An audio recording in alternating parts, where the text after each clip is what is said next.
ഈശോ മിശിഹായിക്ക് സ്തുതിയായിരിക്കട്ടെ.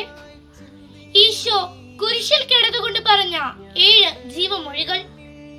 വിശുദ്ധ ലൂക്ക 23:34. യേശു പറഞ്ഞു, പിതാവേ, അവരോട് ക്ഷമിക്കണമേ, അവർ ചെയ്യുന്നതെന്തെന്ന് അവർ അറിയുന്നില്ല. വിശുദ്ധ ലൂക്ക 23:43.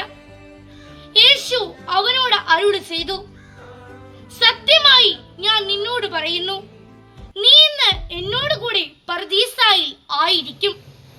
വിശുദ്ധ യോഹന്നാൻ 19:26-27. യേശു തന്റെ അമ്മയും താൻ സ്നേഹിച്ച ശിഷ്യനും അടുത്തു നിൽക്കുന്നത് കണ്ട് അമ്മയോട് പറഞ്ഞു, സ്ത്രീയെ, ഇതാ നിന്റെ മകൻ. അനന്തരം അവൻ ആ ശിഷ്യനോട് പറഞ്ഞു, ഇതാ നിന്റെ അമ്മ. അപ്പോൾ മുതൽ ആ ശിഷ്യൻ അവളെ സ്വന്തം ഭവനത്തിൽ സ്വീകരിച്ചു. വിശുദ്ധ മത്തായി 27:46.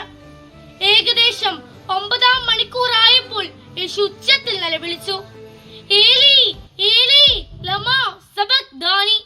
അതായത്, എന്റെ ദൈവമേ, എന്റെ ദൈവമേ, എന്തുകൊണ്ട് നീ എന്നെ ഉപേക്ഷിച്ചു. വിശുദ്ധ യോഹന്നാൻ 19:28. അനന്തരം എല്ലാം നിറവേറിക്കഴിഞ്ഞുവെന്നറിഞ്ഞ് തിരുവെഴുത്ത് പൂർത്തിയാകാൻ വേണ്ടി യേശു പറഞ്ഞു, എനിക്ക് ദാഹിക്കുന്നു. വിശുദ്ധ യോഹന്നാൻ 19:30. യേശു വിനാഗിരി സ്വീകരിച്ചിട്ട് പറഞ്ഞു, എല്ലാം പൂർത്തിയായിരിക്കുന്നു.